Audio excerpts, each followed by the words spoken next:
Thank you so much for joining us this evening for the virtual public meeting for the San Diego Coronado Bay Bridge Suicide Deterrent Project. We're going to give people just a few minutes to join us.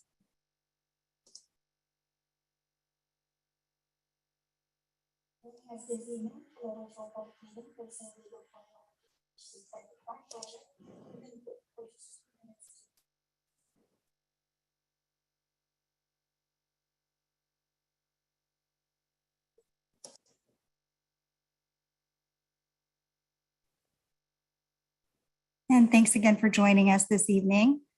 We're going to give people just a few more minutes to join.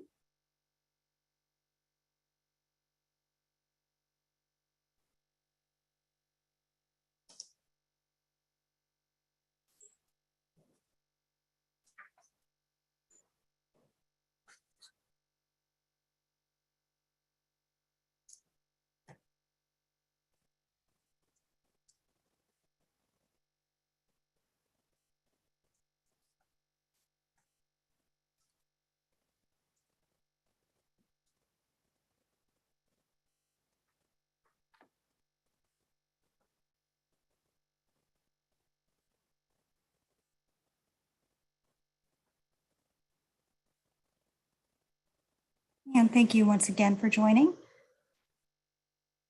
Just wait one more minute and then we'll get started.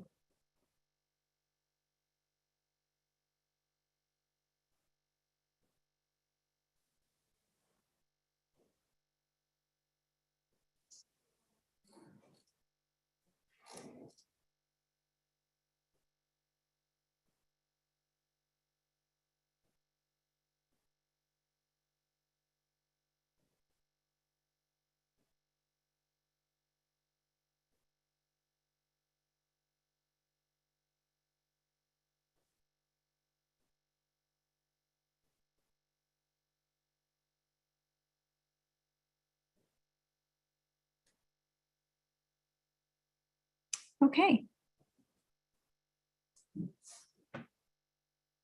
Thank you for joining us for this virtual public meeting for the San Diego Coronado Bay Bridge Suicide Deterrent Project. I'm Laura Adelman. I'm part of the project team. Before we begin, let's go over language accommodation meeting.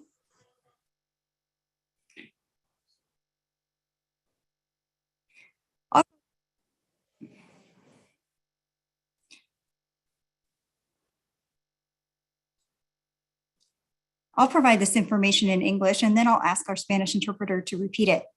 So first, if you'd like to hear this meeting in Spanish, click on the interpretation button on the Zoom screen. This button is typically at the bottom of your screen, but the location will depend on what you're using. You might not be able to see the button yet, but we'll activate it in a moment.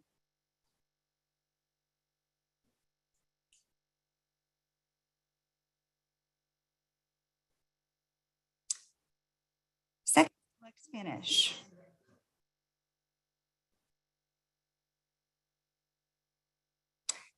All right, and please note that if you're going to be listening to this meeting in English, no action is needed and you'll see a check mark next to off. In order to access the Spanish interpretation, you must be viewing this meeting using Zoom on your mobile device or computer.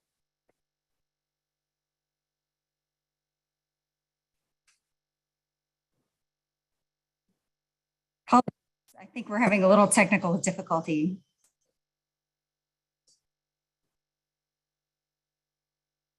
Just give us a minute here.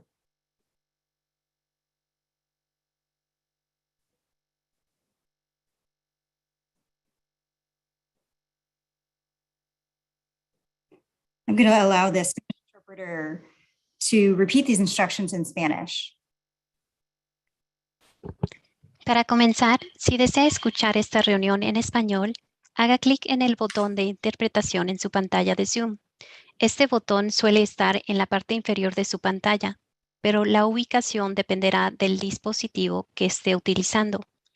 Es posible que aún no aparezca el botón, pero lo activaremos en un momento. Ahora seleccione la opción español. Si va a escuchar esta reunión en inglés, no necesita realizar ninguna acción y verá una marca de verificación junto a Off. Para acceder a la interpretación en español, deberá estar en esta reunión utilizando Zoom en su dispositivo móvil o computadora. Permítanos un momento para habilitar la función de interpretación de audio para que pueda accesarla. Recuerde que como el canal de audio es en español, puede ser que realicemos una pausa en las diapositivas para facilitar el trabajo del intérprete en español. Es posible que haya un ligero retraso durante el proceso de interpretación.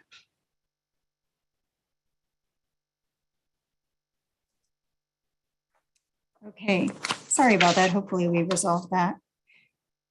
Okay, give us a moment to enable the audio interpretation feature so that you can access it and to begin the recording of the Spanish channel.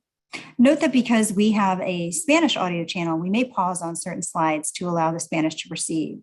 There might be a slight delay during the interpretation process.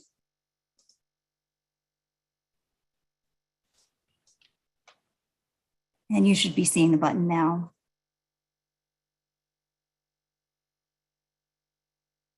Okay.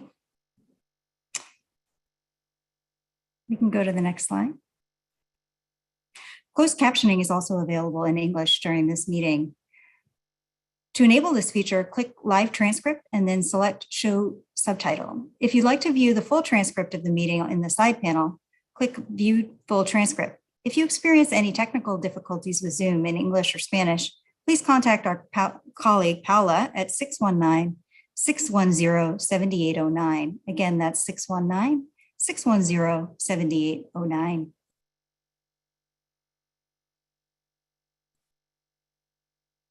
This meeting is also being recorded and will be posted on Caltrans District 11's YouTube channel. Also note that attendees will be muted for the entirety of the meeting. Please use the Q&A box to communicate with Caltrans staff tonight.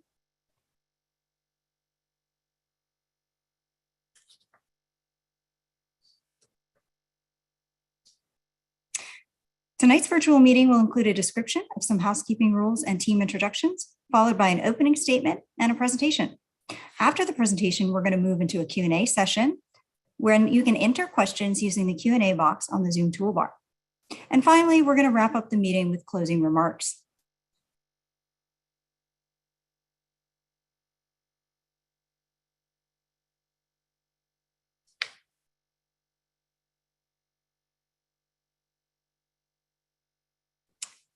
During the Q&A session after the presentation, you will be able to type in your question using the Q&A box.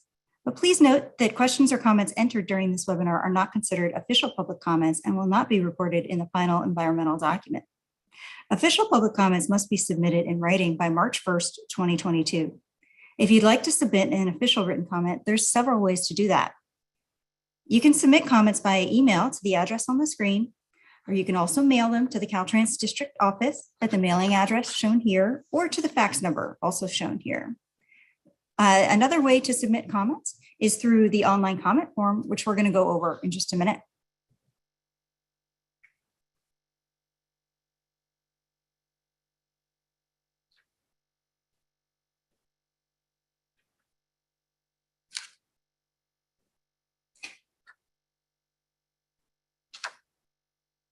So here's how to navigate to the direct web address for the online comment form.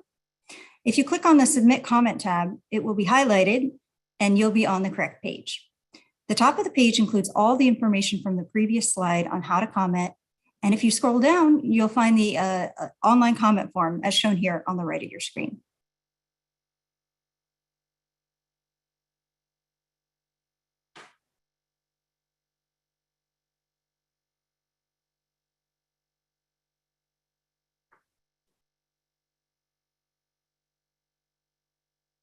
So the main purpose of the meeting this evening is to give you an opportunity to learn more about the San Diego Coronado Bay Bridge Suicide Deterrent Project and the environmental process and analysis. This includes a presentation that will go over project updates and the draft environmental document, as well as engage in a Q&A session when you can ask us questions and provide your input. We welcome everyone's questions and comments, but just as we mentioned a little bit ago, all official comments must be received via email, mail, or the online comment form by March 1st, 2022.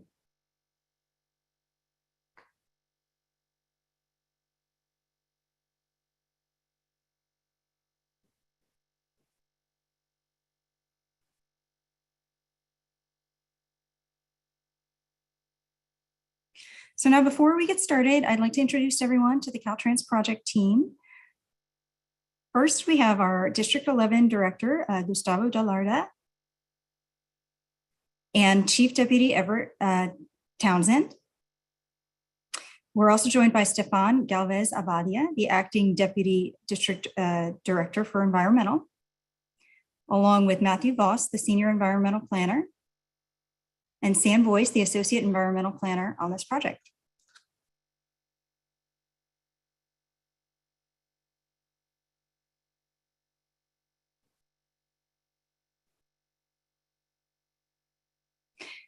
For design, we have Victor Mercado, the Acting District Division Chief of Design, Charles Gray, the Project Manager, Brooke Filek, the Design Manager, and Wendy Dandino, the Project Engineer.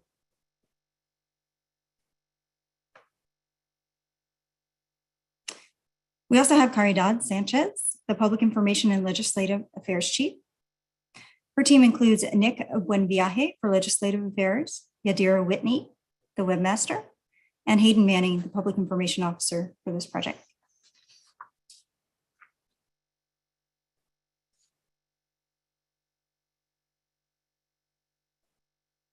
Okay, and now I'm going to turn it over to District Director Gustavo Dallarda for his opening statement. Thank you, Laura. Good evening, everyone. Is the sound good? All right, perfect. So I'm Gustavo Dallarda, and I'm the Caltrans District Director for San Diego and Imperial Counties. We really appreciate your participation in tonight's meeting of the Coronado Bridge Suicide Prevention Project. Today's meeting is an important milestone for this project. In today's public meeting, we will share the draft environmental document after completion of environmental engineering studies, as well as consultation with regulatory agencies. Federal and state environmental laws require that we study, avoid, minimize, and mitigate potential environmental impacts that may result from the implementation of a suicide deterrent on the Coronado Bridge. We must also make our environmental document available for public review and request input for 30 days. The 30-day period began on January 31st and will end on March 1st. After we complete the environmental process, which includes addressing all the comments that we'll receive, we will be able to move to the design and construction phase, depending on funding availability, and ensure that the completion and success of this important project. Now, you may have heard that we already selected a suicide deterrent alternative for the Coronado Bridge. We have not. We must first share our findings and recommendations, receive your comments, and take them under advisement. We will finish and publish the final environmental document by June 30th. In addition to the environmental laws and Caltrans requirements, state law, more precisely Senate Bill 656, required Caltrans to convene an advisory committee to provide input into the selection of the best alternative for a suicide deterrent. Caltrans held 3 meetings of the advisory committee with the participation of stakeholders, public agencies, and input from these meetings has been considered in the preparation of the draft environmental document that is currently circulating for review. Now, in a moment, you will hear more detail from the team, but let me quickly highlight what Caltrans has done towards earning approval and moving to construction of a suicide deterrent barrier. The team has completed numerous technical, cultural, historical, biological, visual, environmental, and coastal zone studies. We have also engaged in consultation and coordination with several regulatory, federal, and state agencies, allowing for quicker feedback and completion of our studies. We have also worked with first responders, with the Navy, and with the Coast Guard to ensure that the project does not conflict or make response rescue, or recovery difficult. Also, we have evaluated how we can continue carrying out our maintenance activities to ensure the safe operation and structural integrity of the bridge. Today, you will hear about the project studies and the alternatives considered, as well as the associated potential environmental impacts resulting from the various alternatives and how we intend to minimize those impacts. Now, let me touch briefly upon funding. To continue moving forward with designing and building the suicide barrier after June 2022, we need to find funding. During the past year, we have been looking for ways to pay for an advanced construction of a project. Now, the project is among the state transportation priorities, and we applied for federal congressional direct spending, and we will pursue any funding available in the Federal Infrastructure Investment and Jobs Act and associated spending bills. In addition, we have successfully added the project to the Regional Transportation Plan, and this should facilitate eligibility for federal funding. But we need your continuous engagement, feedback, and funding ideas to keep on track. You have my commitment, and it's demonstrated by the time and heart that our staff is investing in making this project one that will meet the standards and regulations necessary to move on to construction. So thank you, everyone, and I'll pass the mic back to you.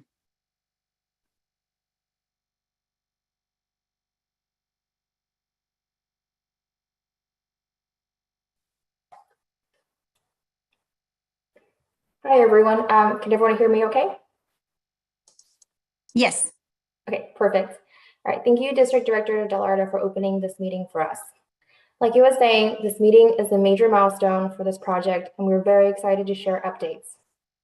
For those who don't know me, I'm Sam Boyce, and I'm the Associate Environmental Planner on this project, and I will be leading you through the presentation portion of this public meeting.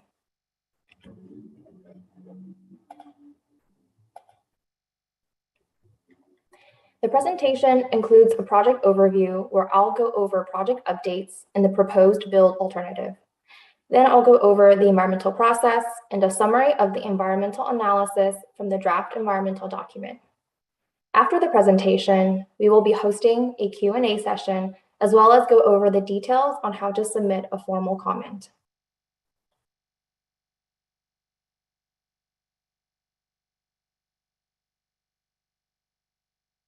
Let's start with the project overview.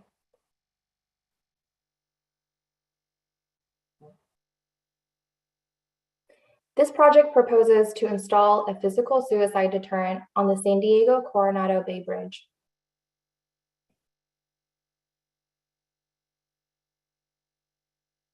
The project also proposes to install minor improvements to the traffic management system, or TMS elements, at the Glorieta Toll Plaza, the bridge itself, and the Interstate 5 State Route 75 interchange. Bays along the underside of the bridge structure would also need to be enclosed to allow for continued maintenance and inspection once the suicide deterrent is installed.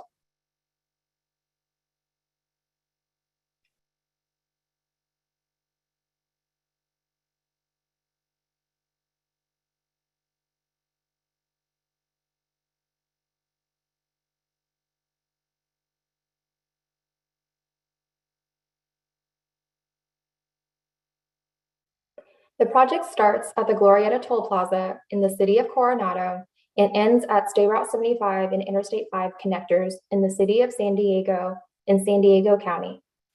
These limits include work for both the suicide deterrent, the TMS upgrades, and the bay enclosures.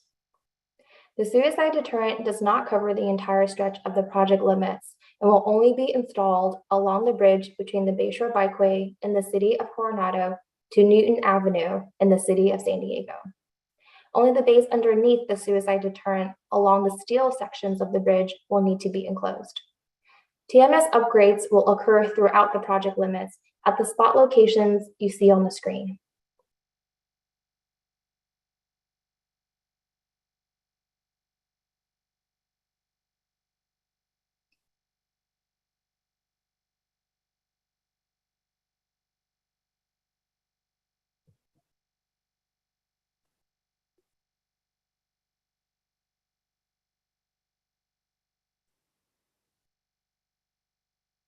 The purpose of the proposed project is to install a suicide deterrent system in the most timely manner in order to reduce suicides and suicide attempts as soon as practicable, while also reducing closures of the bridge due to these events.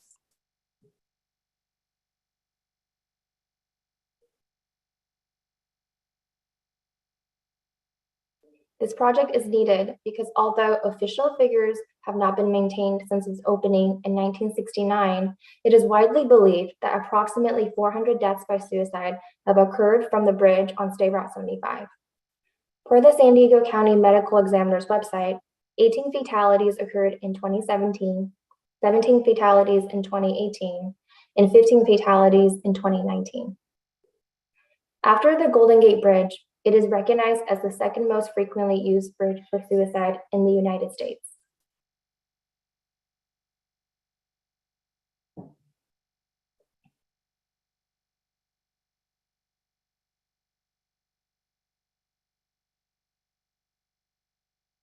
The bridge does not have a permanent physical suicide deterrent system.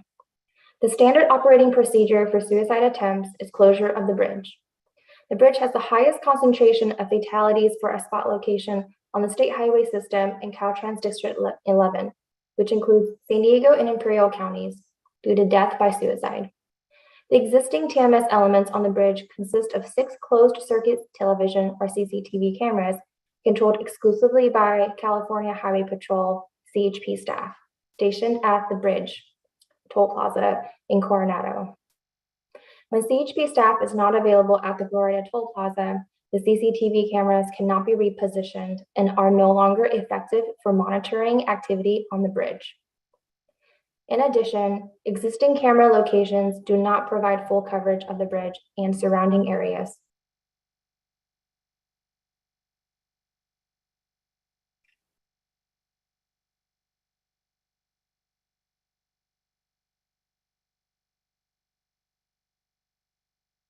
Non-physical suicide deterrence measures have been implemented on the bridge, along with the addition of 4-inch spikes, which were installed on top of the bridge rail in early 2019 as an interim measure.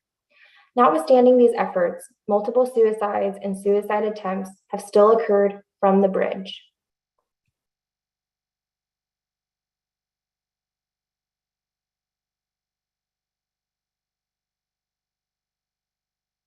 Many of these have resulted in a complete closure of the bridge, sometimes for hours, requiring those traveling to or from Coronado Island, Naval Air Station North Island, and the Naval Amphibious Base to reroute by the way of the Silver Strand, which is a 23-mile detour, adding 30 to 60 minutes of travel time per vehicle per incident. State Route 75 is part of the Strategic Highway Network, which provides defense access, continuity, and emergency capabilities for movement of personnel and equipment in both peace and war times.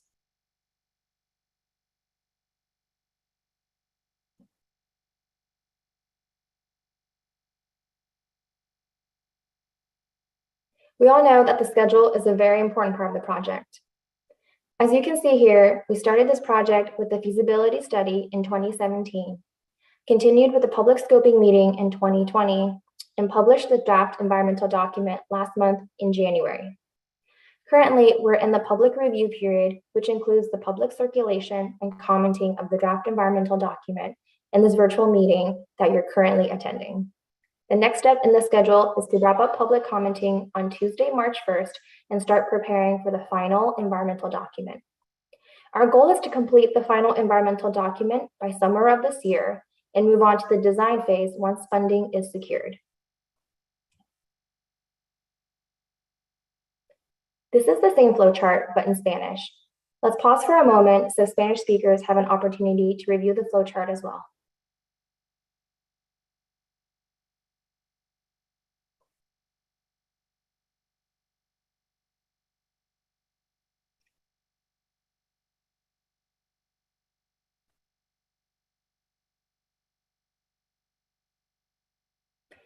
Now let's talk about the proposed build alternative, the vertical net.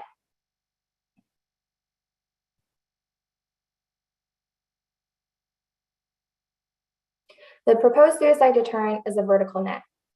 The vertical net would be comprised of an 8 to 10 foot tall stainless steel net affixed to top and bottom perimeter tension cables. The tension cables would be strung through and attached to fixed vertical posts approximately 20 or more feet apart. The vertical net also has a few other features that help avoid and minimize impacts to environmental resources.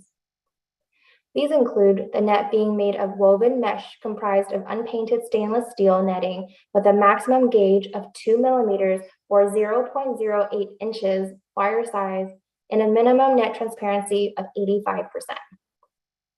The vertical post would be no larger than 4 by 6 and would have a brushed stainless steel or brushed aluminum look. The top tension cables would be no larger than 19 millimeters or 0.75 inches. The vertical net would have a 4 by 8 inches offset behind, 4 to 8 inches offset behind the existing rail and may have a slight angle up to 15 degrees to follow the splay of the existing railing. The entire vertical net system will be installed to the existing railing via a metal continuous top plate to provide connection brackets for posts and anchorage to minimize drilling into the bridge rail.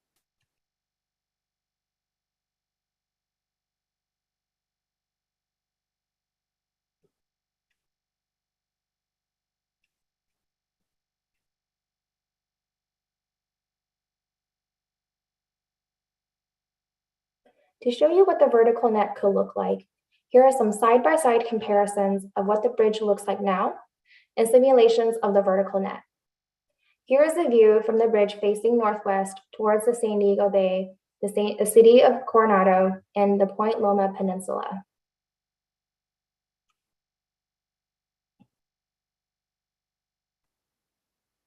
Here is a view from the Bayshore Bikeway in the city of Coronado, looking up towards the bridge in the bay, facing south.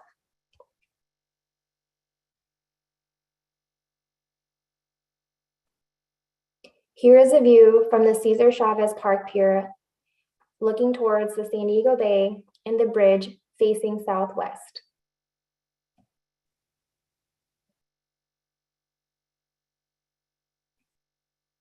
Lastly, here is a view from the Barrio Logan trolley station on Harbor Drive, looking up towards the bridge facing southwest.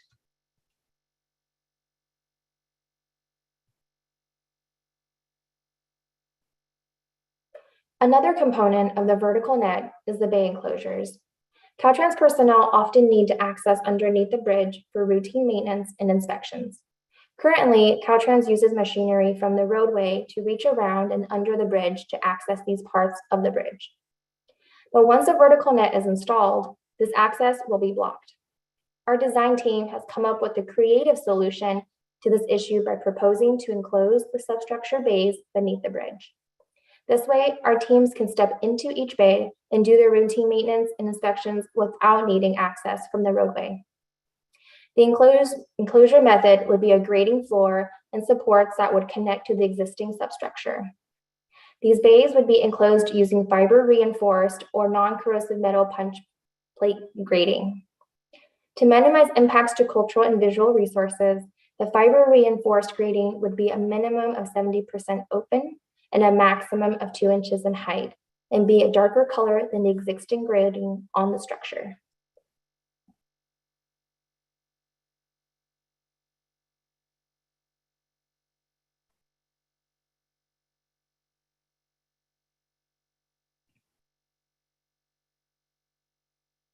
Here is a side-by-side comparison of what the underside of the bridge looks like now and what it could look like with the center and outer bays enclosed. This is a view from a point in the San Diego Bay facing the city of Coronado, looking upwards at the bridge facing south.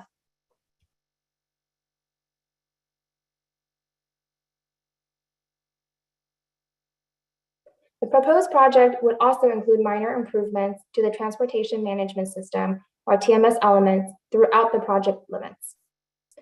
These upgrades are needed to provide Caltrans personnel full coverage of the bridge and the surrounding areas so we can better respond to incidents that occur. These improvements would include upgrading and installing new closed-circuit TVs or CCTV systems and installing new vehicle detection systems around the bridge, which you can see on the map here in red, blue, and yellow dots.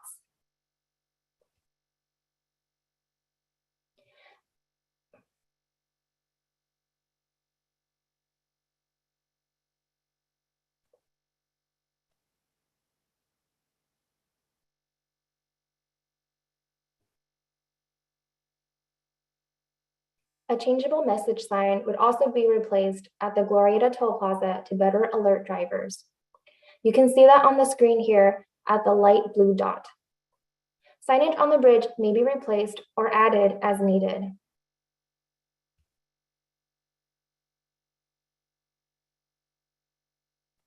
Now that we've discussed the vertical net build alternative, let's talk about the no build alternative.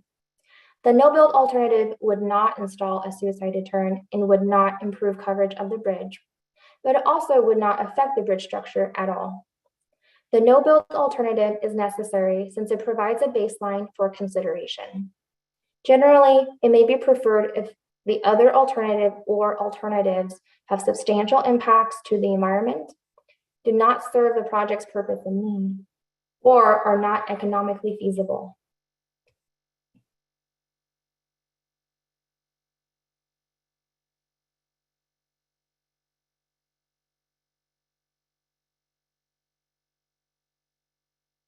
Now let's go over the environmental process and the analysis from the draft environmental document.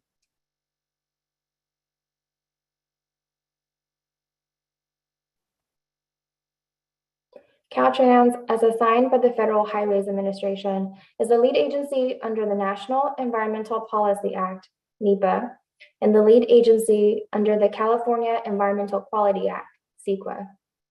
Here we have a flowchart highlighting the key steps in the environmental process. As you can see, we've made significant progress and are currently at the public review and public meeting step.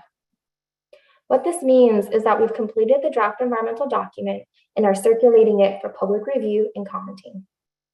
This step also includes this virtual public meeting, which is an opportunity for everyone here to ask us questions about the environmental document and the project. For the next few slides, I'll be going over a few highlights from the draft environmental document and then how you can submit formal comments. This is the same flowchart, but in Spanish. Let's pause for a moment since Spanish speakers have an opportunity to review the flowchart as well.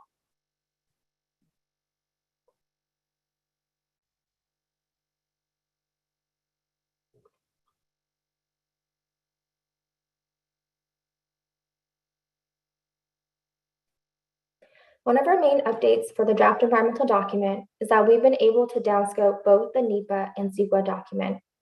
Through collaboration and innovative design solutions, we've been able to avoid and minimize impacts to cultural, biological, visual, and coastal resources. As a result, we've downscoped our NEPA document from an environmental assessment to a categorical exclusion, and the CEQA document from an environmental impact report to an initial study with a proposed mitigated negative declaration, or ISM&D. Currently, we're circulating the ISM&D for public review and commenting until Tuesday, March 1st. You can download a copy of the ISM&D from the URL listed on the screen, or you can contact me at san.boyce@dot.ca.gov for a hard copy to be mailed to your address. Next, I'll go over updates in environmental analysis for 4 main environmental resources.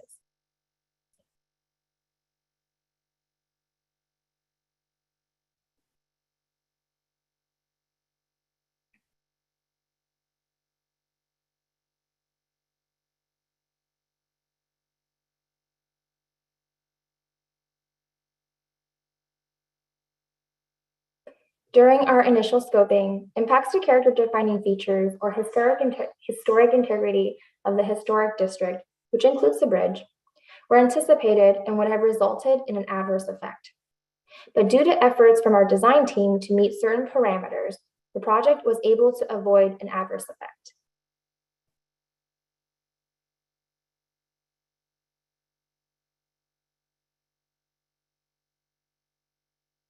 We also coordinated with the State Historic Preservation Officer, or the SHPO, other state and local agencies, local historical groups, and interested parties for the Section 106 evaluation. Through all these efforts, the project was able to achieve a finding of no adverse effect with standard conditions consistent with the Secretary of Interior's standards for rehabilitation.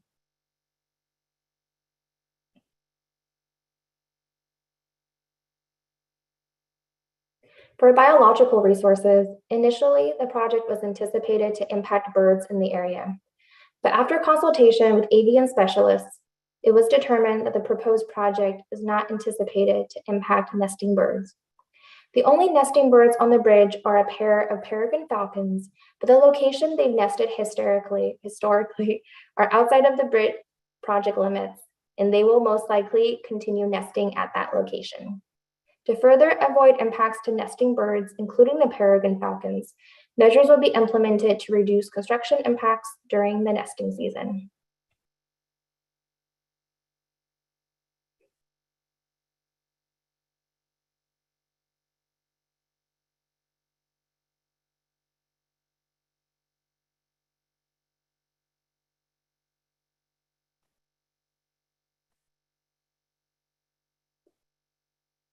Also, impacts to migratory birds would be minimal since birds tend to fly either under or way over the bridge. Collision risk or entanglement on the vertical net would be unlikely. Lastly, no work is anticipated in the waters below, and thus the proposed project would not impact eelgrass.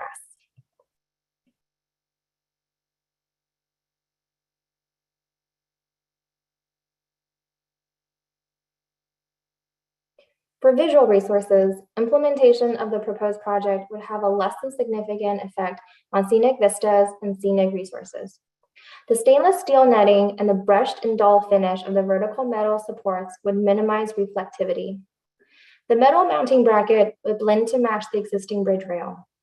Most importantly, the 85% transparent vertical net would allow for the existing vistas to remain intact. The netting may be sloped away from traffic for up to 15 degrees, and that would help avoid a tunneling effect. Bridge travelers would maintain the spatial awareness of the San Diego Bay and the sky. The new elements of the vertical net would not appear out of context, and it would not highly dominate in relation to the existing bridge components of the concrete bridge rail and paved roadway.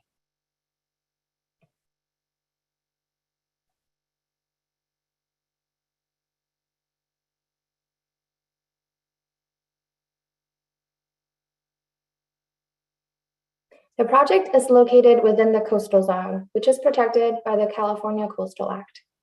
Due to the innovative design of the vertical net, coastal resources such as visual and aesthetics and environmentally sensitive habitat areas will not be significantly impacted.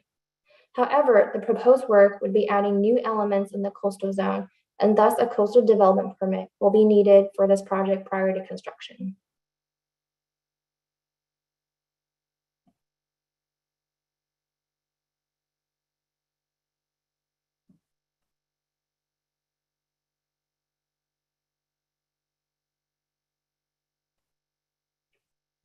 Several technical studies were prepared for the ISMND.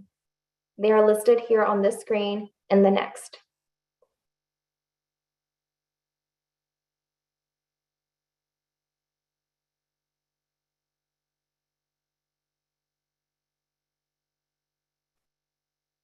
To obtain a copy of one or more of these technical studies or reports, please send your request to the email on the screen with the subject line SDCBB Technical Study Request and a list of the studies you would like a copy of with your address or email.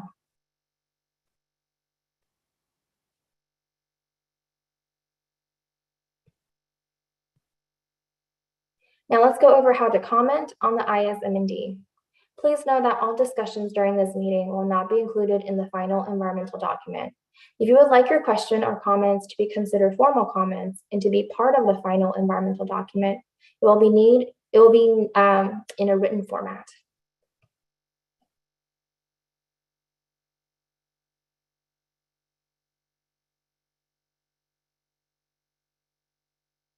There are several ways to provide written comments. You can submit them by email to d.11.coronadobridge.ed@dot.ca.gov. You can mail them to the Caltrans District Office at 4050 Taylor Street, MS 242MB, San Diego, California 92110. You can fax them to 619-688-4237, or you can submit your comments via the online comment form at the URL on the screen. We are only accepting written comments until the end of the 30-day public review period, which will be ending Tuesday, March 1st. We cannot guarantee that any comments we receive after that date will be included in the final environmental document.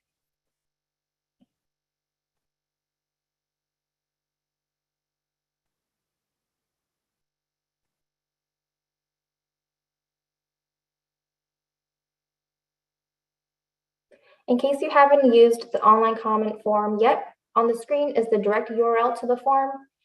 Make sure that the Submit Comment tab is highlighted so you're on the right page. The top of the page includes all the information from the last slide, and if you scroll down, you'll find the online comment form like you see on the screen.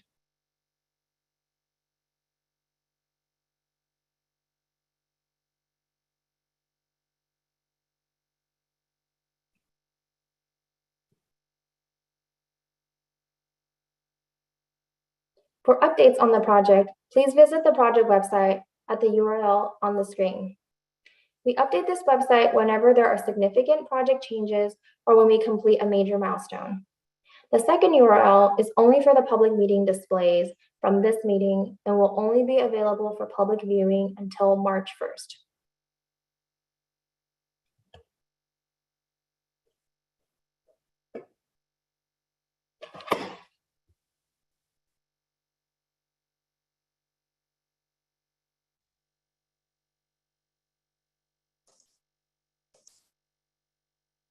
Okay, great. Thank you, San. And now we're going to move into the Q&A session. During this portion of the meeting, you can type in your question or comment using the Q&A box. You'll find this icon at the bottom of your screen, or it may be at the top of your screen if you're joining on your phone. If you're joining us by phone only and you'd like to have a question typed in on your behalf, please call Paula at 619-610-7809. Once again, that's 619-610-7809. And just a reminder that questions or comments submitted during this webinar are not considered official comments. Official comments must be submitted in writing by mail, email, or the online comment form, as we just mentioned.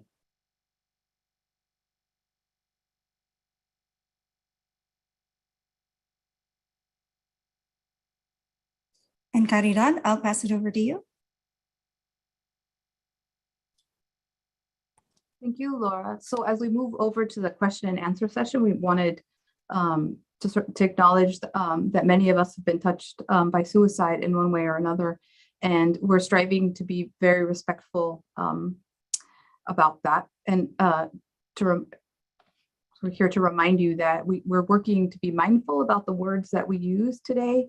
And in the chat, some of our words could be activating, so we ask that we ask respectfully that you focus your questions on the project, giving us some time to answer questions and letting as many folks ask questions and us to answer their questions this evening.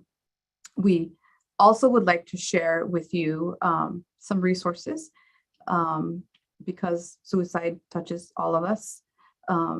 We'd like to share that, and that should be on the screen now. If anyone you know is in crisis, or if you're ever in crisis, please do not hesitate to use these resources. We're going to just pause a little bit here to share this information and give you a chance to take a look at that.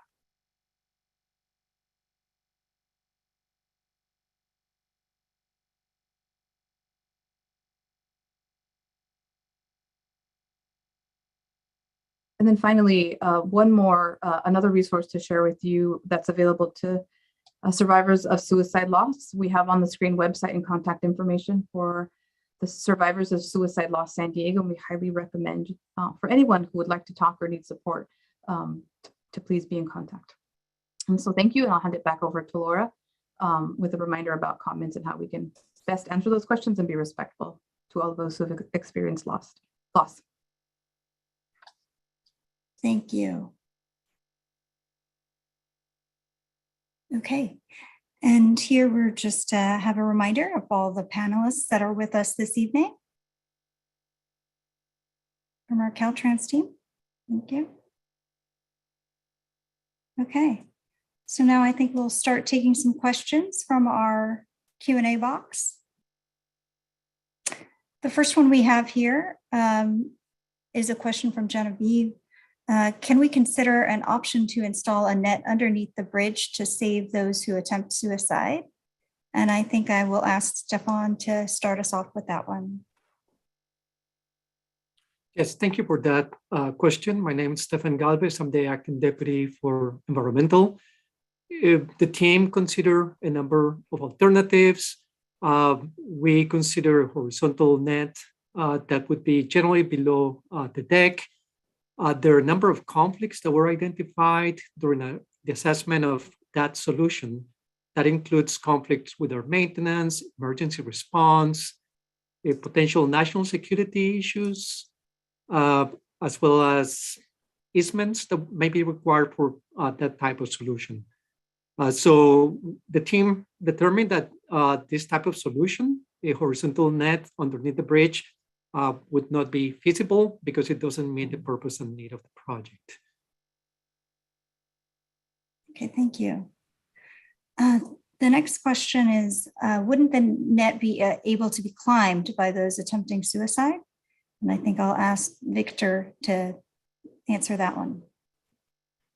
Yes, hi, good afternoon, everybody. Thank you for joining us. And regarding the question, that's a great question. So the vertical net is it's meant to be a deterrent.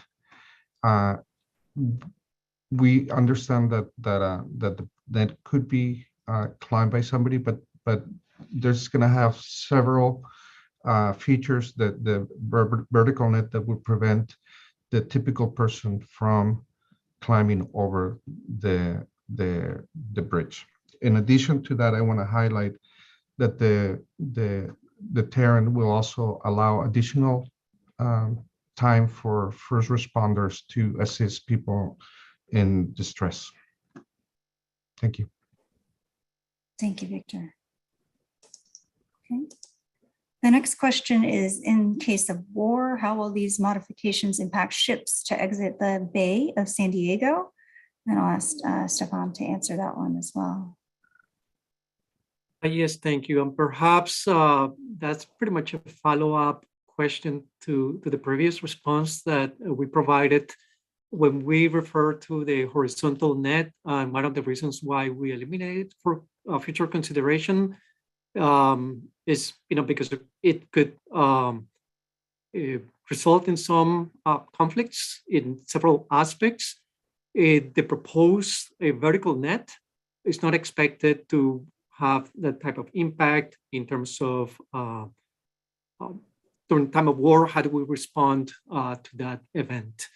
So, from what I understand, there will be no impacts on that event. Okay, thank you. All right. Is there only one design option being presented? I think that's another one for you, Stefan.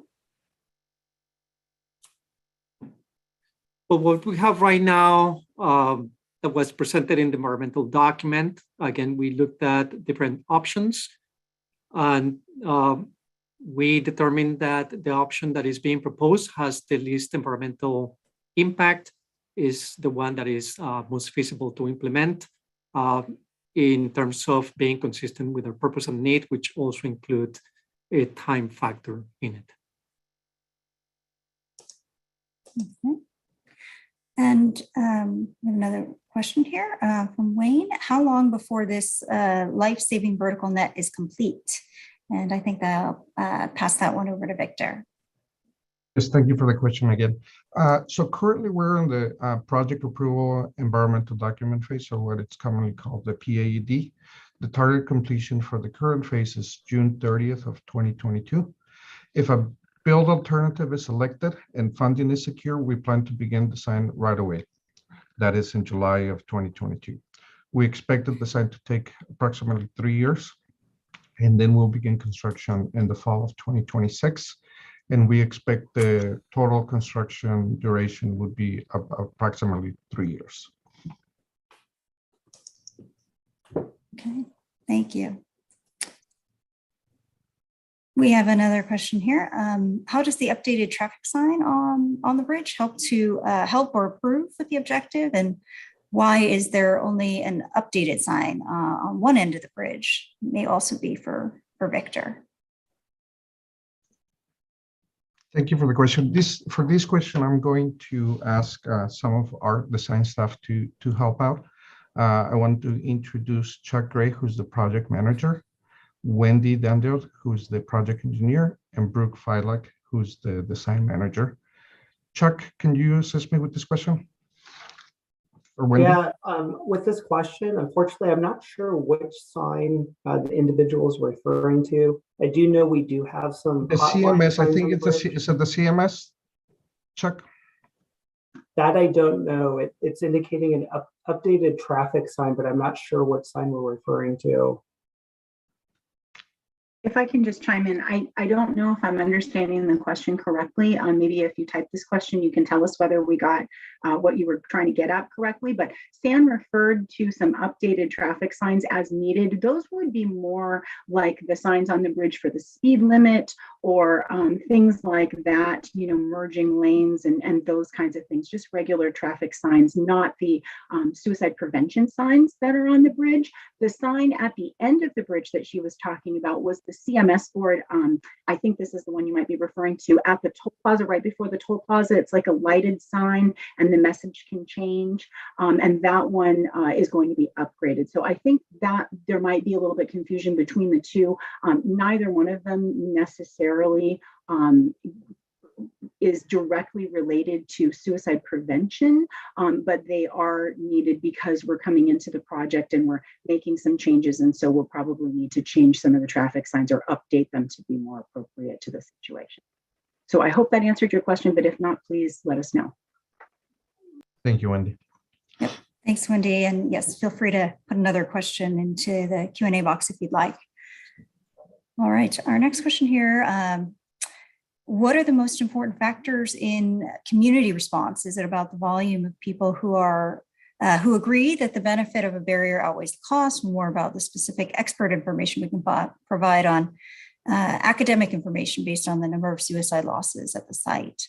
We're balancing redundancy opinions when a lot of us have similar knowledge of the data. So I may ask Caridad to start off, or a combination of Stefan and Caridad there.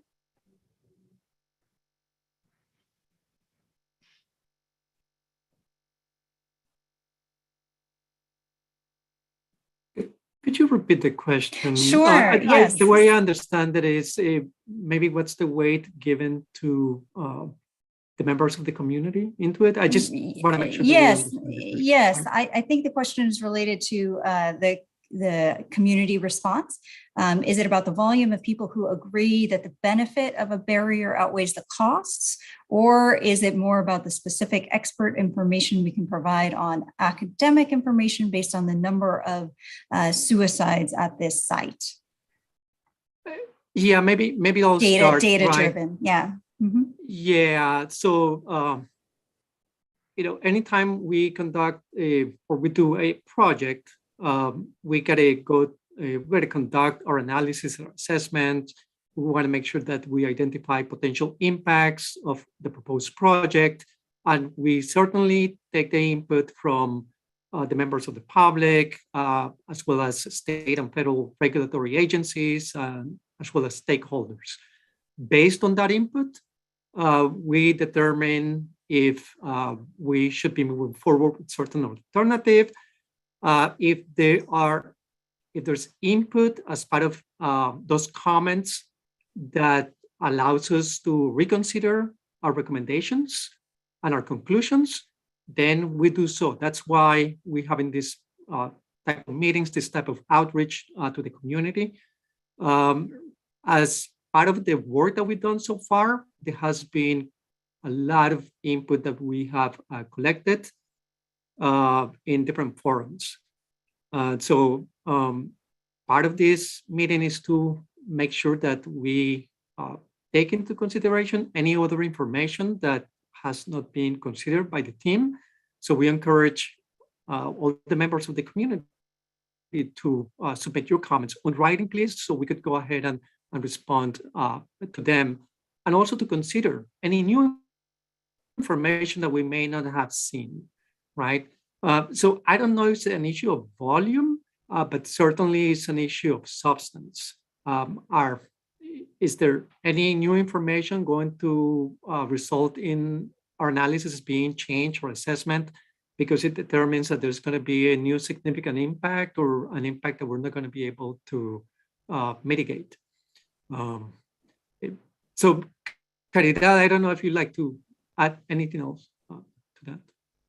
I think I would only add that if you have information that you'd like to share with us, that you put that in writing, we would very much love to consider that in the document. So please share that with us. And if I can jump in, Stefan and Caridad, with respect to the redundancy part, I think we'd like to hear from everyone, experts and people that may not be experts. You may think that other people are going to carry your questions or your concerns. We want to hear from everyone. So don't worry if we get similar comments. That's okay. We do want to hear from everyone that is interested in this project. Thank you. Okay. All right. Our next question is related to the preferred alternative. From Mike, is it the normal process to identify the preferred alternative prior to the completion of the environmental document? I noticed that in this case, the preferred alternative will be identified after the completion of the document and the public comment period. Is this a usual staging of the process? So I'll refer that over to Stefan as well. Yeah, just to make clear that we're on the same page in terms of terminology, right? Because we definitely follow CEQA and NEPA. What we have on the table is a proposed build alternative. And the way we arrived to that proposal was, as I made reference to, and also Ms. Boyce made sort of explain, and she went into some detail about what were the studies and what were the considerations that allows us to get to this point. So we have not made a selection about a preferred alternative. Taking the input from the community, considering all the comments from, again, experts and non-experts, stakeholders, regulatory agencies, then we'll go ahead and take that input into consideration, and then we make a decision on what the preferred alternative will be. And yeah, that is following the law from the CEQA perspective. Right now, it is the draft. It's the draft environmental document. And as such, we have not made an official selection on the preferred alternative. Okay, thank you. Our next question is related to funding. The community has been led to believe the funding was approved and was waiting for the environmental impact report and how much funding is required to complete the project. So I think I'll pass that on to Victor. Yeah, sorry for the confusion about the funding. We did secure funding, but the funding that we have so far is only for the PAED phase, which is the preparation of the environmental document. So that's the funding that we have secured. That funding is going to expire at the end of our PAED phase. Now for the construction and for the design of the project, if a build alternative is selected, we do not have funding for that. And this goes back to the opening remarks from Director Galarda, that we need to look at ways of securing funding for that. As far as the cost, the current estimate for the project is $140 million. That's for the construction and for the design effort. Thank you. Thank you. Okay. I have another cost-related question here, but sort of another piece of the question. Was the cost the main reason for the design choice? Will it be 8 or 10 feet? Perhaps another one for you, Victor. The cost is not the main reason for the design choice. So as Sam mentioned and Stefan mentioned, so there's different factors that we're looking at. One of them is the impact to the environment. So the cost is not the only factor that we're looking at. As far as the specifics, will the fence be 8 or 10 feet? Right now we have a range that's going to be determined in the next phase, in the design phase. Okay, thank you. And just another follow-up question on the timing. Is it the best case 2030 before it's completed? Correct. That's correct. So right now our current plan is to finish construction in the fall of 2029. I'm sorry. Okay. Thank you. Okay. Another design-related question here, I think. Why does only one side of the bridge include plans for a sign? Why wouldn't it be both?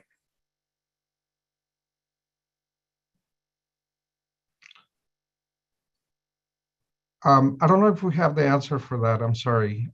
Wendy, I don't know if I hate to throw your way. No, it's okay. It's fine. I'm almost wondering if it's related to that last question, or maybe I made even more confusion with my answer. But the signs on the side of the bridge, we're just really talking about one sign that's already there on the side of the bridge, a changeable message sign. So it's a lighted sign where the message can actually change. It's there in place right now. I don't believe it ever has messaging about suicide prevention or hotline numbers. It more communicates when the bridge is closed or, traffic situations, and it just needs to be upgraded. And so, because we're going through and doing this project, there's a need to upgrade that sign. So that may be part of the scope. As far as, the sign, there isn't a changeable message sign on the other side of the bridge. And so we're not proposing to add one at this point to that side of the bridge. So if you're referring to suicide prevention signs, that is a different topic. And those, we have 4 of those on the bridge right now, and they may be upgraded as part of this project. But we're really looking to install this project. The purpose of the project is to install a physical suicide deterrent, not necessarily signage. Hopefully that answers the question. Thank you. Okay. I think we have several questions here. Maybe we can kind of group them together for you, Victor, related to schedule and the length of time it's going to take to install the barrier. One of them related to it only took 2 years to build the entire bridge. And I think you already answered how long construction will take. If it's starting in the fall of 2026, I think you did answer that one already. But yes, just a general question about, since it only took 2 years to complete the entire bridge, why will the project take a while? Correct. So this project, it includes, as Sam's presentation showed, it shows a number of things, not just the vertical net.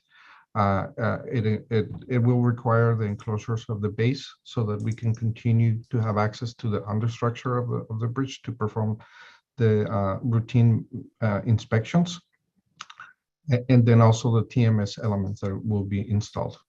Yes, we understand that it seems like a long time, but it's not just the suicide deterrent that we need to install.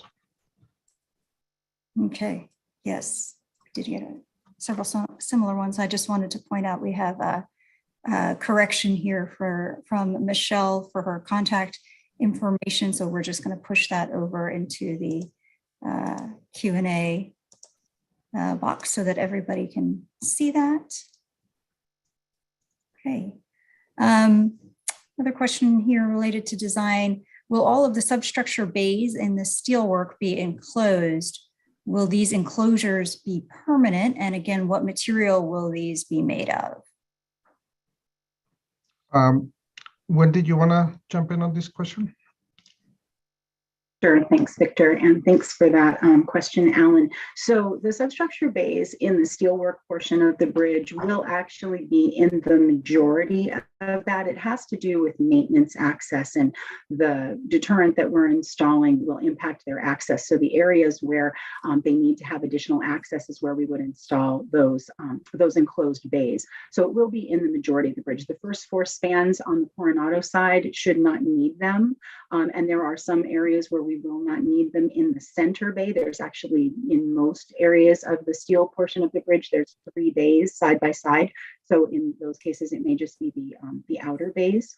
The enclosures will be permanent in that we don't necessarily have a plan to remove them unless we can come up with a different solution for access, or that access becomes no longer needed, but they are removable. So if it ever needs to be removed, and in fact, the paint crews will have need when they get into those spans to paint to remove them. So they will be removable, but then they will put them back because we will still need that access. As far as materials go, we haven't settled on a specific material. There are 2 under consideration. One is a fiber reinforced grating, and another one is a punched aluminum planking. Those are the 2 typical materials that are utilized for catwalks and that sort of grating. And so those are our 2 options at this point. So hopefully that answered your question, Alan. Thanks. Thank you. Okay. We have a question here about union utilization from John. Will local union and non-union community contractors be able to bid on this contract, or will it be farmed out? Victor? Can you repeat the question? I'm sorry. Sure. Excuse me. Will local union and non-union community contractors be able to bid on this contract, or will it be farmed out? So this is going to be a regular Caltrans project. So the typical contractors that are that qualified to bid on state jobs will be able to bid on these projects. Okay. Thank you. Laura, can I jump in? Yes, please. I still see some questions about the timeframes, and I wanted to give my best shot at maybe answering that. Sure.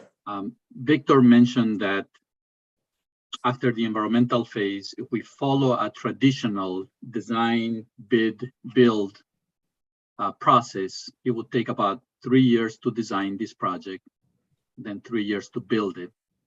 So you add 6 years to 2022, you roughly come up with 2028, 2029.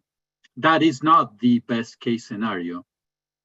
I would say that is the worst case scenario. If we were able to secure all the funding up front, and that's the 140 million that Victor was talking about, we could try some innovative delivery techniques for projects like design build, where the design and the construction can overlap and compress the time frame. So when you're looking at, somebody said 2030, we heard 2029, we heard 2028. Those are worst case scenarios. If we can secure all of the funding. Now, if we can only secure the funding for design, then we're gonna get going on the design, and then we won't be able to start the construction until we have the money for that. So I hope that gives you a better idea of what we're looking at. There are a couple of paths that we can take, and they really depend on how much money we can find. Thank you. Thank you, Gustavo. Okay, we have a comment here from Steve. This is Steve Bouchard, and I can personally say that any permanent barrier is needed to stop the never-ending attempts.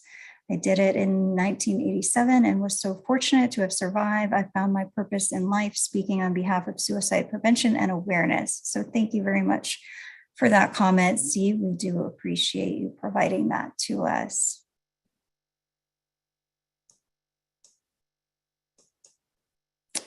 Okay, let's see here. We do have several other comments here related to timing and the possibility of expediting, which I think Gustavo just addressed. Has there been discussion of bioremediation / tree lining of Harbor Lane to help humans get closer to nature and therefore heal traumas that may be at the root of high suicide rates?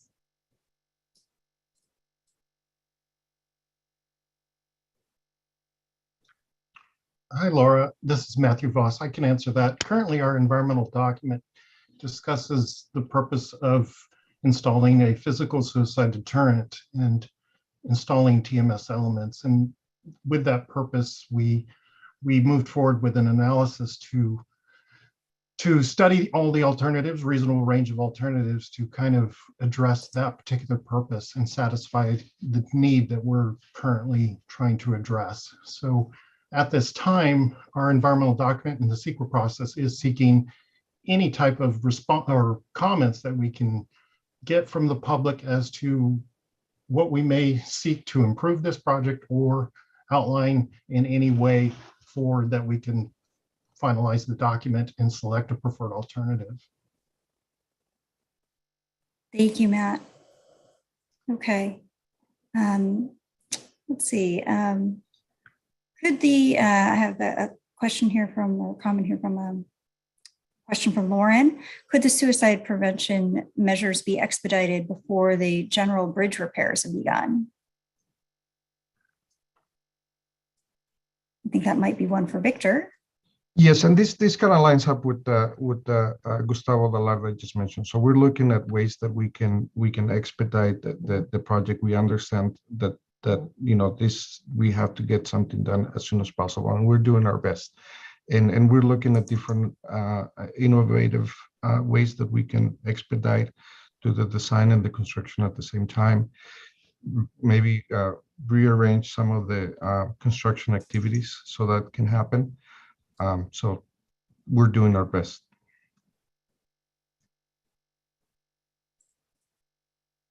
Thank you.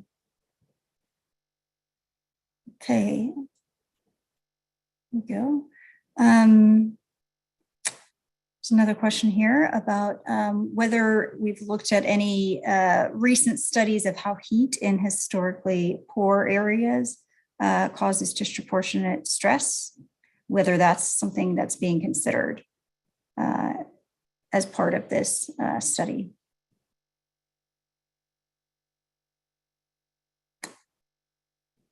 Stefan?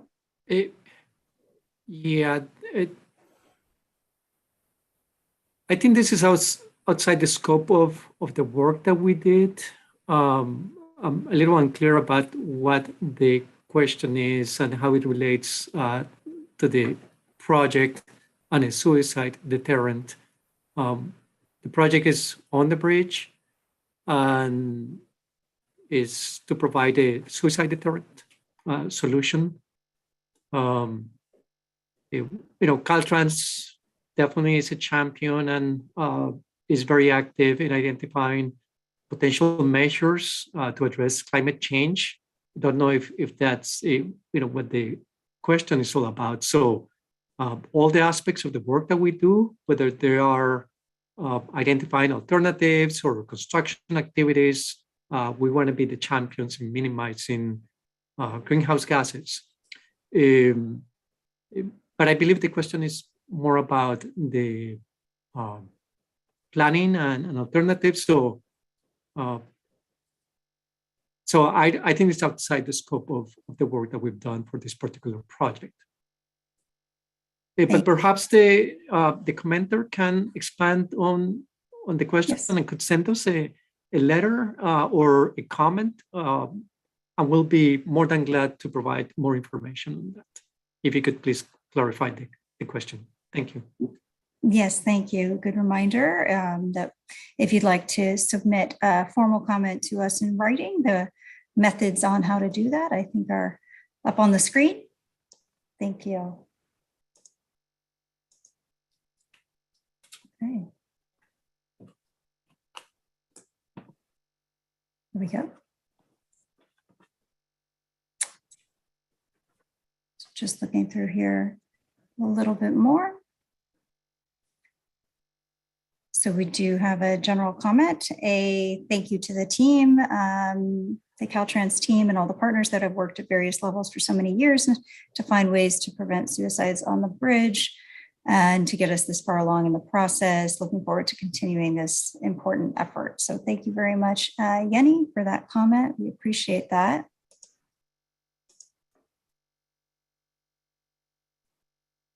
And Christina has provided a link to an article for us to follow up on her comment related to extreme heat.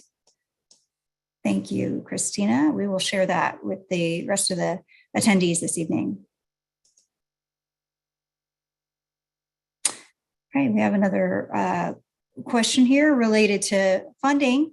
Community Health Improvement Partners. This attendee joined a little bit late, so we may want to repeat the answer here related to funding.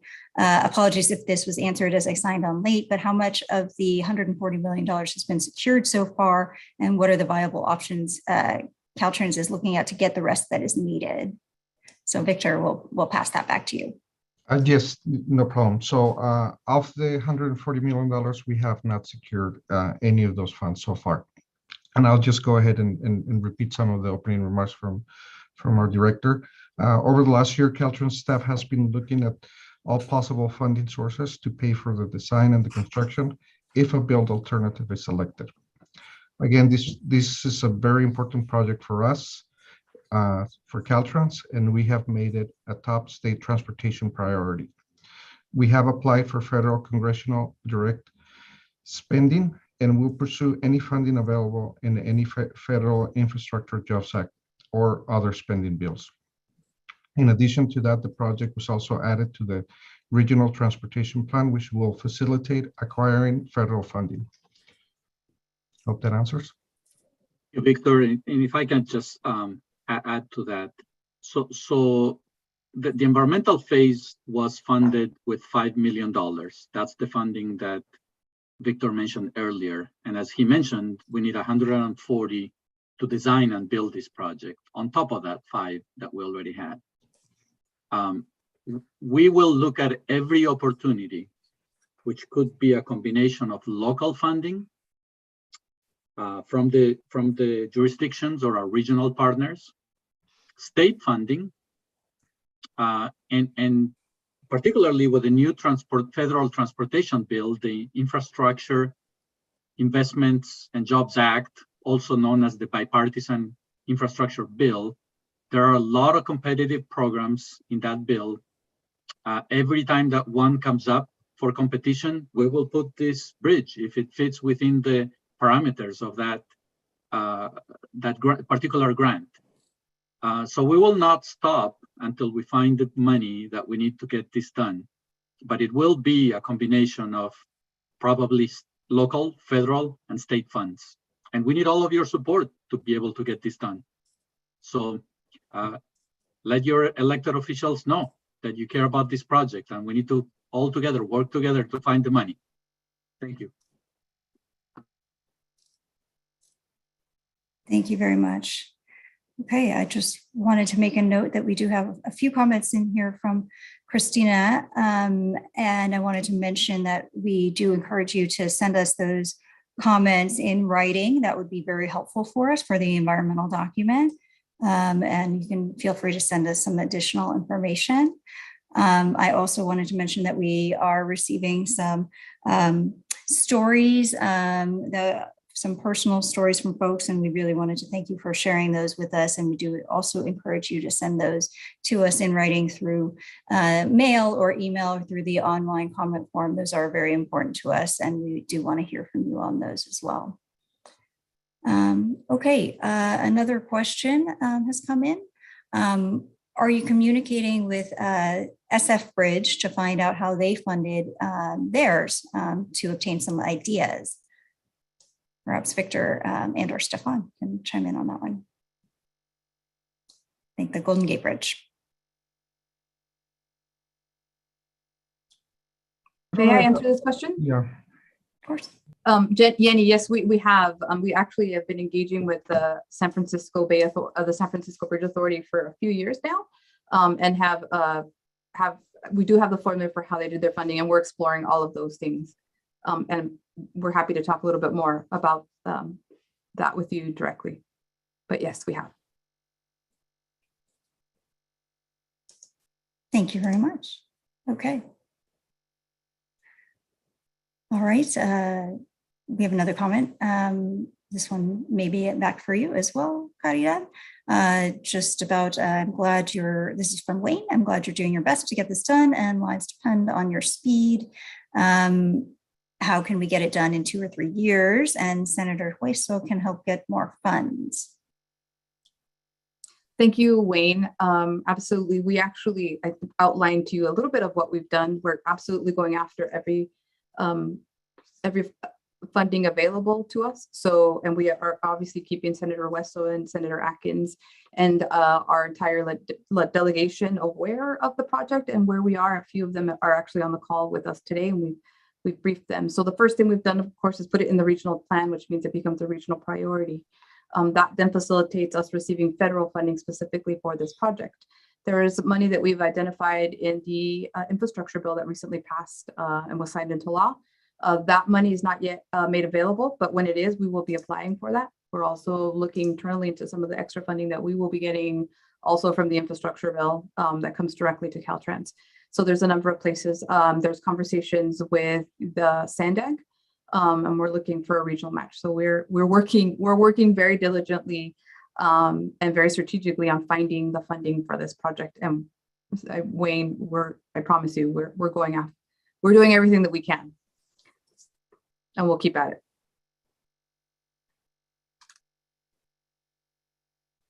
Thank you, Caridad. Okay.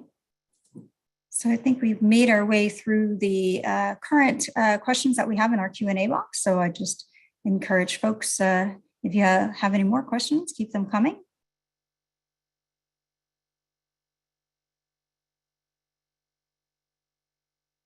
We are here until 8 o'clock. So if you think of anything else, please send any questions or comments our way.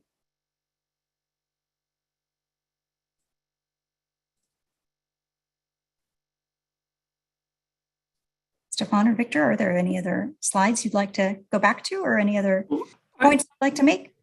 Laura, I just wanted to reiterate that we'll be taking comments until March 1st. That's when the public comment period closes. So we encourage and welcome all members of the public and the audience to please send us your comments. And so we could consider those. And the other thing that we do as part of this process is that we will respond also on writing to those official comments that are submitted.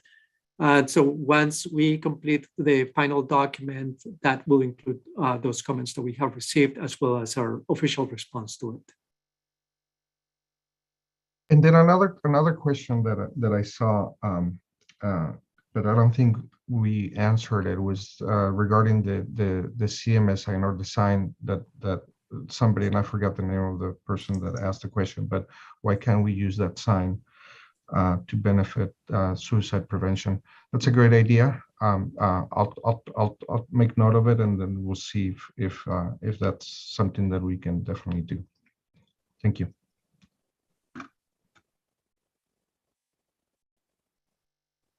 Thank you.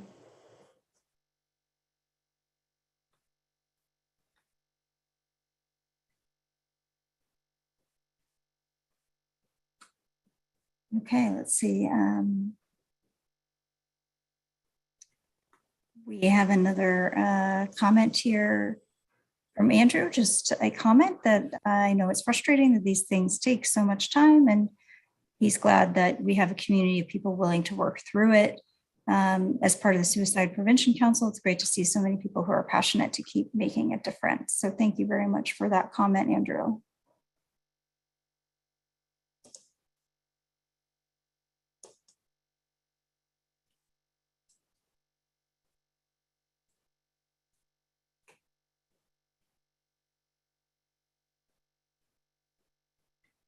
Laura, can I answer Carrie McLaughlin? Oh, yes, I'm sorry. Yes, please. Questions.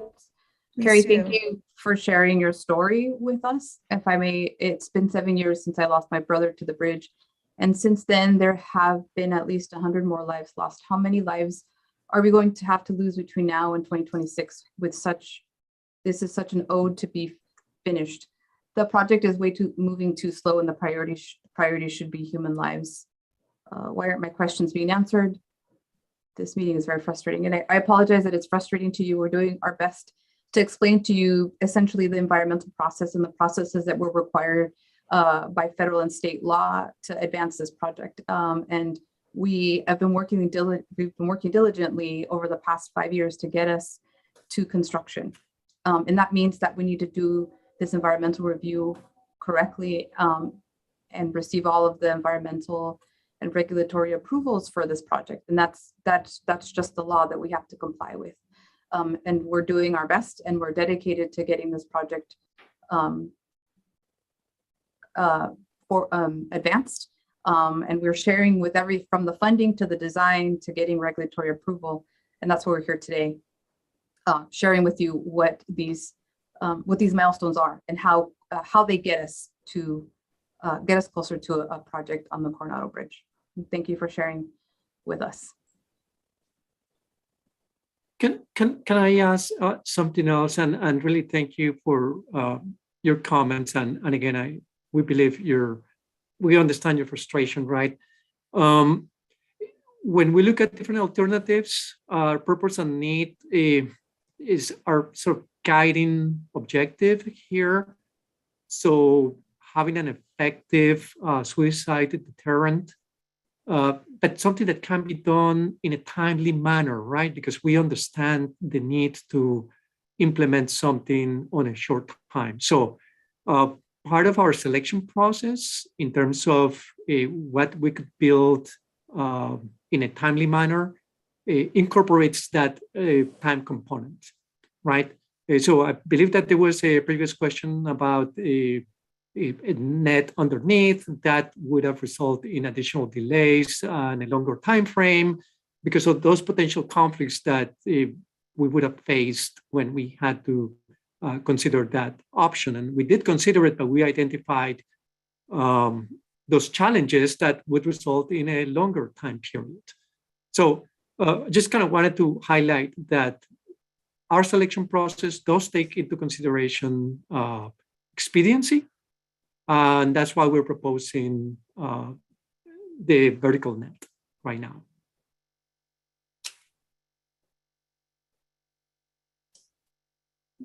Thank you, Stefan.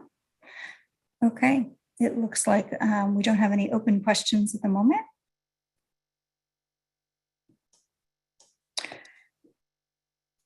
Would you like to go back to the slide deck? Or emphasize any particular slides? Nope, one just came in. I spoke too soon. Community Health Improvement Partners has a comment. Thank you to everyone who has been working to see this project come to fruition. As part of the San Diego County Suicide Prevention Council, we facilitate a means reduction subcommittee that meets monthly and focuses on mitigating the risk of lethal means of suicide through education and advocacy. Please contact Brett Hall at bhall@sdchip.org, sdchip.org, if you would like more information, as we are always looking to include more community members in the work.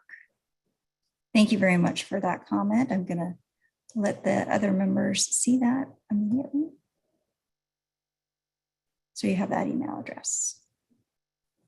Laura, can I just very quickly, actually, SDCHIP, you're one of the first folks that we turned to about 5 or 6 years ago when we embarked on this process. And so we have appreciate that relationship, and we'll keep coming back to you. I know Yenny Palomino is on this call, and it's someone that we have turned to as a resource. And you're also represented on the Senate Bill 656 Advisory Committee. So I appreciate it. And let's touch bases. We'll touch bases with you about the Suicide Reduction Committee. So we understand that we're part of the solution. We're part of the countywide strategy to reduce suicides. So thank you. Thank you. Okay, we have one more question here from Carrie. So is the main roadblock to funding or red tape due to state regulations? Victor, perhaps?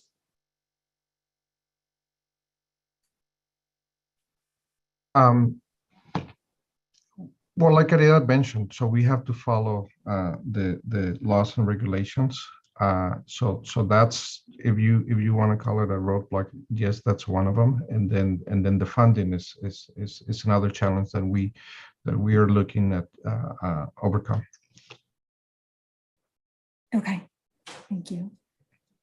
Go ahead, Stefan. Were you going to say something? Yeah, no, maybe just to chime in and just to reiterate that any activity that has that will result in a change in the physical environment does trigger the environmental laws and regulations, right? So it's something that we are bound to respect, right? It's not for Caltrans to determine, what's red tape or it's not. We just need to be able to follow those regulations because there may be unintended consequences with any action that we take, right? So we're just going to analyze the potential impacts that may result from implementation of those, any alternative that we would have. So that's what we've done here. But again, I think that what's important to know is that there's a risk if you don't follow some of those regulations, it may take even longer, right? So it is part of our process, something that we do in every single project. So just to make clear that, Caltrans tries to balance all aspects, all concerns, but we're bound by the law. So we'll follow that. Thank you very much. We do have one more comment here. Before I move on to that, I just wanted to mention that the email you're seeing on the screen for Michelle at soslsd.org is not correct, but we have posted a correction into the Q&A box here. So hopefully everyone can see that. There's only one L in Michelle. So we apologize, Michelle, but hopefully everyone can see that corrected email address in the Q&A box in the answered column. Okay, one more question here. A request for us to go back to the slide with the barrier. Did I hear that the barrier is 10 feet tall? Paula, if you want to try to navigate to the correct slide, we can let Victor guide us in the slide deck. So the it's not 10 feet tall. The vertical net is going to be between 8 and 10 feet tall. But that exact height is going to be determined in the next phase, in the design phase. Okay. Can I also jump in and just add a little bit more to that, Victor? Okay, thanks.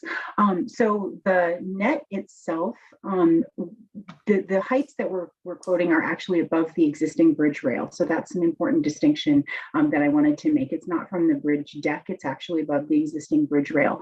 What we want to do is we want to set a height that makes it an effective deterrent. And so we're striving for a minimum of a 7.5 foot effective height. The 8 to 10 feet has to do with the posts that you see. If you notice on this depiction, because the top is a cable and not a stiff member, there potentially could be some sag depending on how wide those posts are. Sam mentioned that there'll be a minimum of 20 feet apart. And so to make sure that the fence is high enough to be an effective deterrent, those posts might need to be taller than the 7.5 feet. So Victor was correct in saying that we will be determining that in the next phase when we go through full design.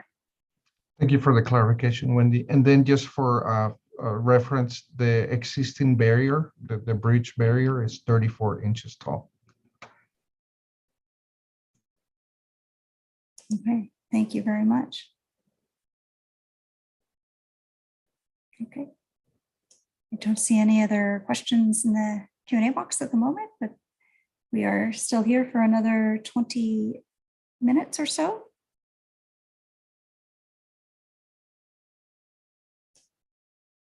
So if you think of anything else, please feel free to put it in the Q&A box for us.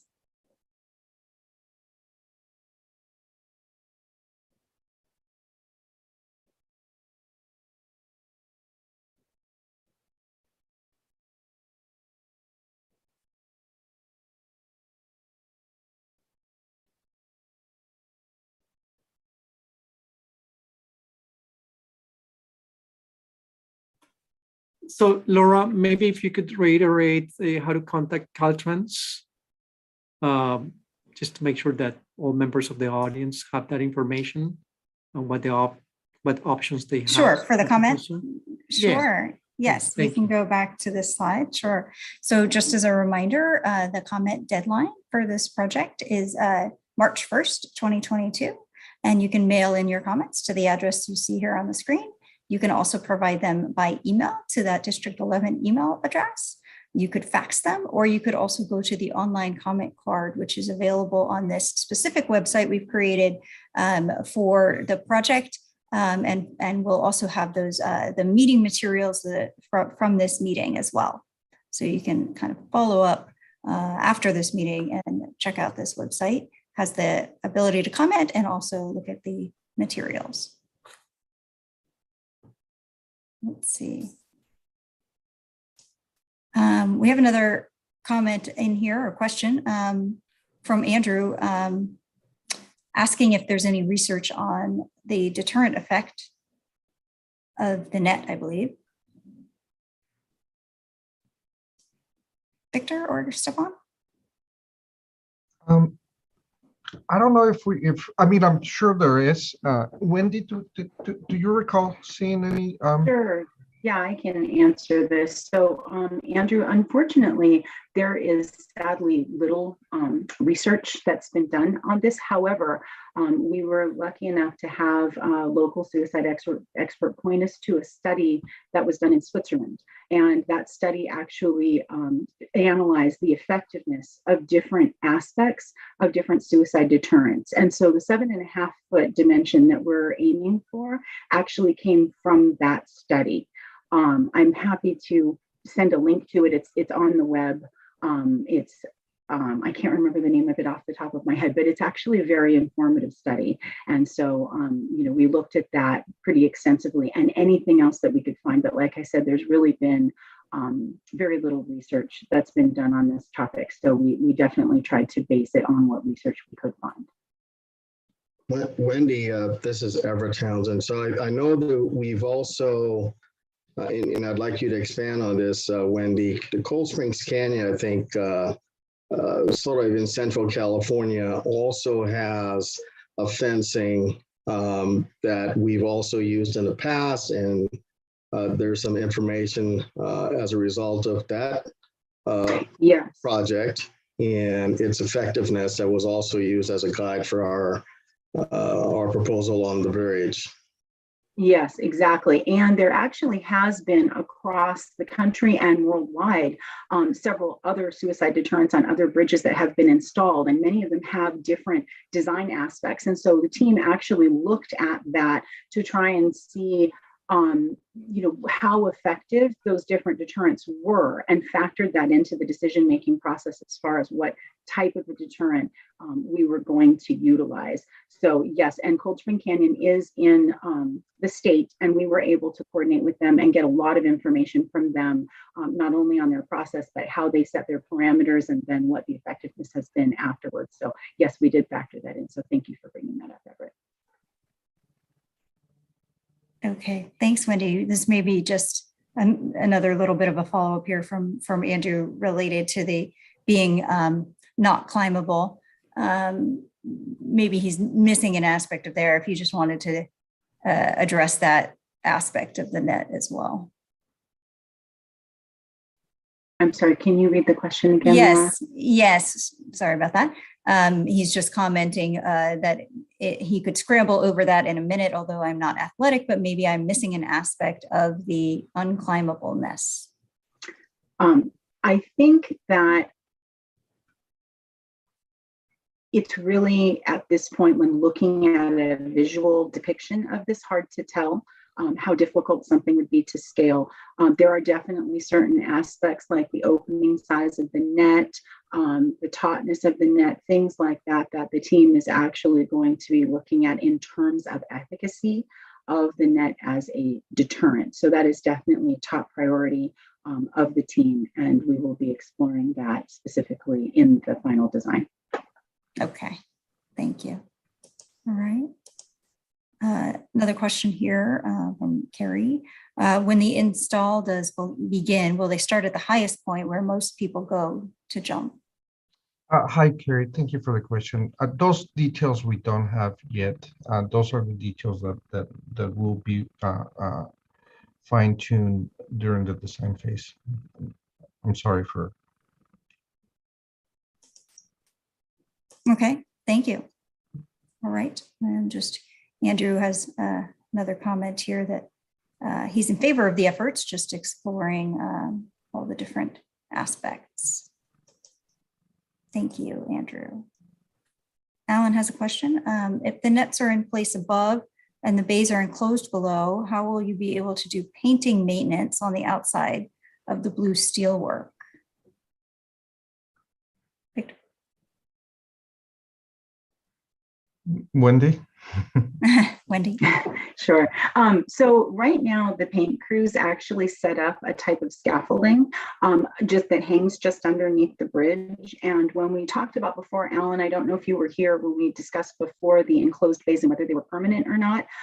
They're going to be removable so that the paint crew can actually remove them after they have that scaffolding set up, so that they can go up into the bays and paint them in each span as they go along. So it will add some time to their efforts, but we did try and come up with a solution that was feasible for all of the maintenance to continue on the bridge.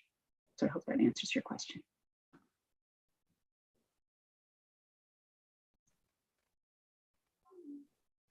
Oh, on the outside, let me also tell you that the scaffolding extends out, and so they currently access the outside of the girders and paint them utilizing that scaffolding as well. So that won't change. Okay, thank you. All right.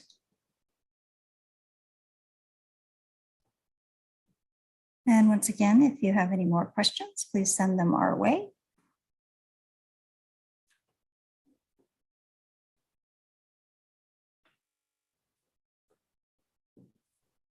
We do have a few more minutes.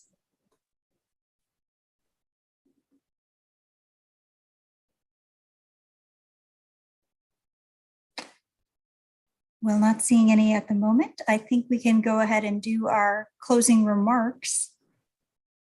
Chuck, I think you're on tap for that. Thank you.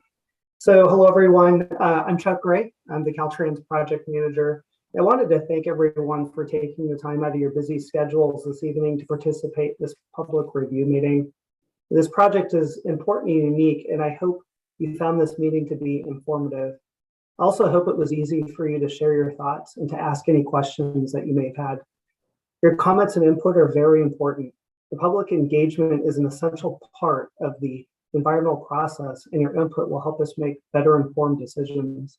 Although this virtual meeting is coming to an end, I'd like to remind you that we are accepting formal comments through Tuesday, March 1st, 2022. Thank you again for your time this evening. I'll now hand you back over to Laura. Okay, thank you so much, Chuck. So we will be here for a few more minutes. We'll be here till 8 o'clock. If you do think of any more questions, feel free to send them through the Q&A box.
Thank you once again for participating in the meeting. We really do appreciate it. We do have one more comment here about a bridge closure. A question. Let's see, a question from Wayne has come in. The bridge was closed Saturday for an hour and a half in the morning and about 6 hours Saturday in the afternoon and evening. How can Caltrans keep the bridge partially open for other emergencies or traffic when there is a suicide attempt?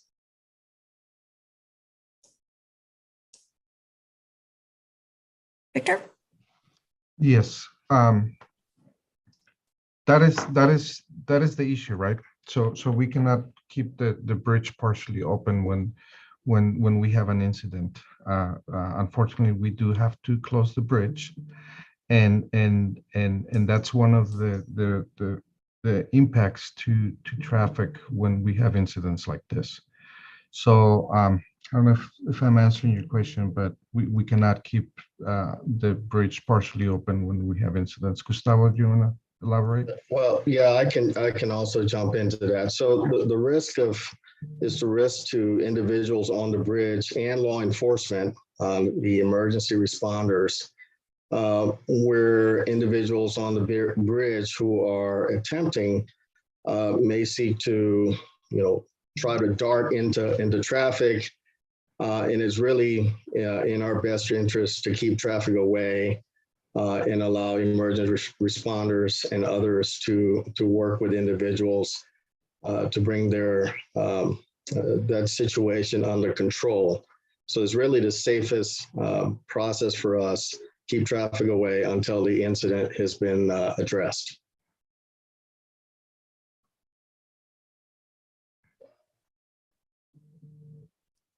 Okay, thank you.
Okay, we do have some thank yous coming in. Thank you from Andrew. Great job to our county partners. We will be working together to see the impact of these activities, and you ran the meeting wonderfully. Thank you. We do appreciate that very much.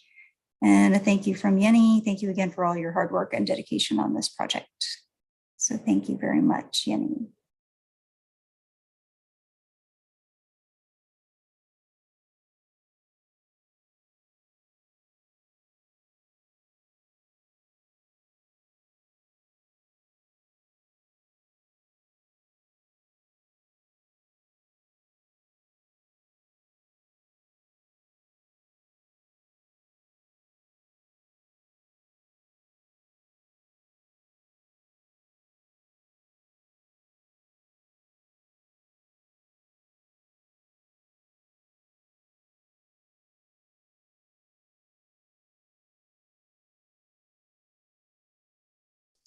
Okay, well, thank you very much, everyone, for joining us this evening for the meeting. We really appreciate your participation, and we wish you a wonderful